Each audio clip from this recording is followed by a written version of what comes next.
Magandang araw tayo mga taga pagsubaybay. Ito ako ngayon sa aming garden. Update tayo sa upo. Kasi ang dami palang mga maliit pang bunga tulad nito. Tingnan nyo. Ito pa. Ito. Magtuloy-tuloy na to. Kasi punong-puno sa sustansya itong lupa na to.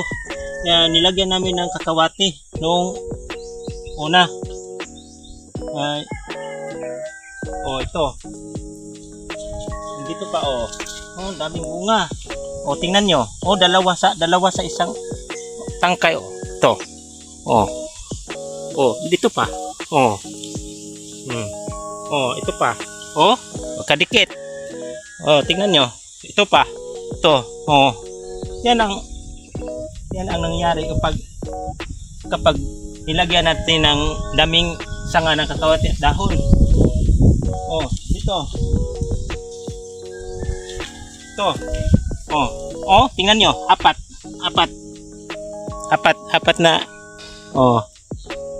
Ito, medyo malaki na. Ang tindi pala nito. Ilang araw mas lalo pa tong lumalaki. Ito, tingnan nyo. Tuloy na to. First pass pa lang sa pagbubunga nito. Ang dami na. Kasi ito. Ang kintab pala ng bunga nito. Tulad nito, nakatayo. Tingnan nyo. Ito. Kanina pa. Bunga. Makintab. Kasi punong-puno ng nutrients. Hindi ko itong dahon ng kakawati. Tingnan nyo ito. Dami. Hindi ko na pinagapang sa trillings. Kasi mas naka-benefit sila din nakagapang sa lupa. Kasi yung ugat nila tutusok yan sa lupa at kumukuha ng nutrients. Ito, kintab. Malaki-laki na. Ito. Dami. Kaya na pa. Ito, dalawa na naman. Dalawa na naman bunga sa isang. Ito. Sunod. Yan ang nangyayari pag nilagyan natin ng kakawati, dahon ng kakawati. Ito pa. Tingnan nyo. Hindi siya ganun nagpa. Yan pala ang totoo. Kakawati lang yun. Tingnan nyo. Sabay-sabay ang bunga. Ang dami. Dikit na dikit yung bunga.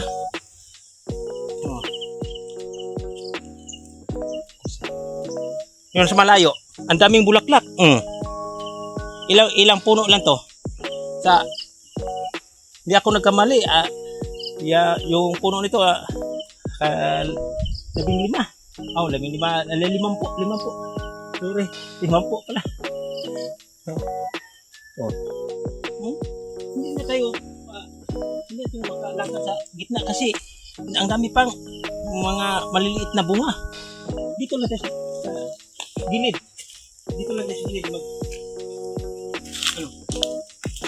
Tingnan nyo. Wala namang piste na dumadapo sa ating halaman.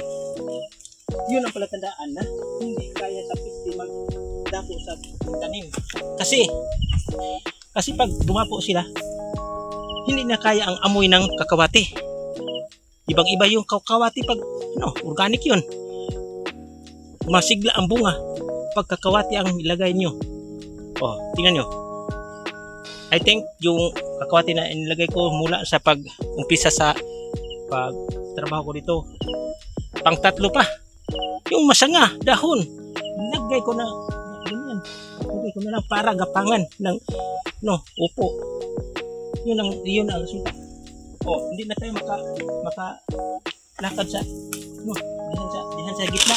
Hindi na tayo makalakad sa gitna kasi ang dami pala. Yun ang totoo. Dami. Ito, maliliit pa. Oh. Sunod. 1, 2, 3. Oh, isang oh. Oh. 1, 2, 3, 4. 4. Dito, mayroon pa. May oh, ito. Maliit. Mayroon. Oh. Halos bunga kada dahon. Yan ang tandaan nyo, mga tagapagsubaybay sa aming munting channel. Oh, ito, lalakad ako sa medyo magitna-gitna na.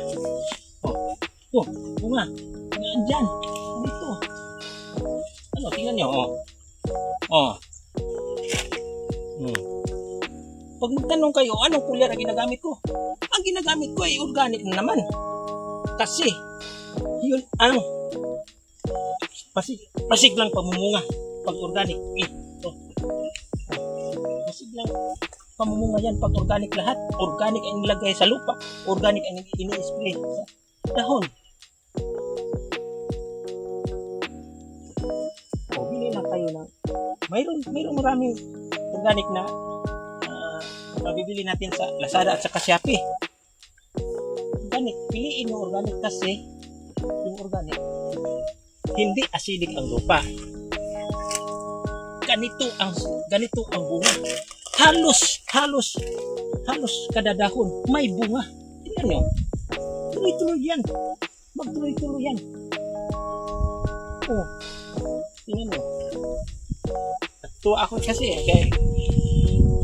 natuwa ako. Dahil ganito lang ginagawa ko. No? Ang bunga. Thank you. Daming bunga. Ilang puno ito? 50 puno to. Pero ganito na. Yun, bunga.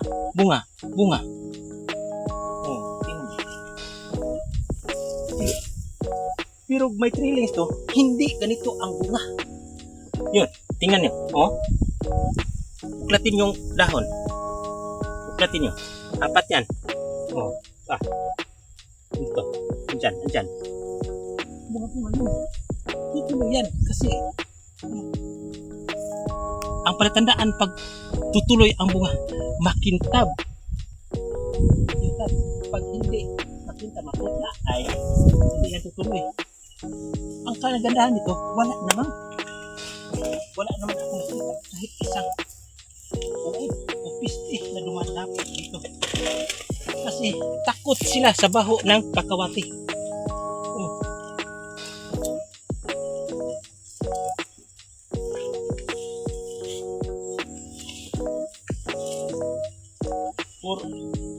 Kung magtanong kayo about plant preparation, comments lang kayo sa ibaba kasi sasagutin ko kayo sa isa.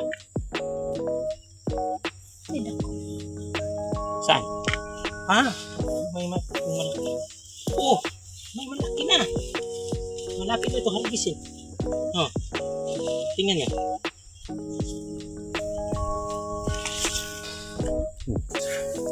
Malaki na.